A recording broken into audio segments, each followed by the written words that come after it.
Martin Cooper نے 1973 کو پہلا موبائل فون ایجاد کیا۔ موبائل فون بنانے والے نے جب پہلا موبائل فون بنایا تو اس کا مقصد تھا کہ کانوں میں آنے والی آواز کو سنا جائے اور جواب میں اسے اپنی خیریت اور اپنے مسائل بتائے جائیں۔ پھر موبائل فون میں بہت سے فیچر ایڈ ہوتے چلے گئے اور آج اے آئی کی شکل میں پوری دنیا کا علم موبائل کے اندر آ گیا ہے۔ لیکن آج بھی موبائل فون اپنا اصل مقصد نہیں بھولا۔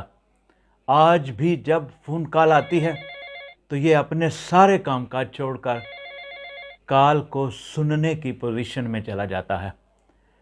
انسان کو پیدا کیا گیا ہے عبادت کے لیے۔ وما خلقت الجن والانس الا لیعبدون۔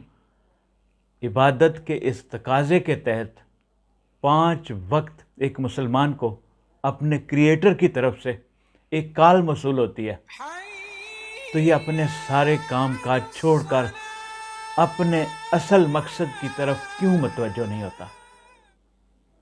یہ ہر ایک مسلمان کے لیے لمحہ فکریہ ہے۔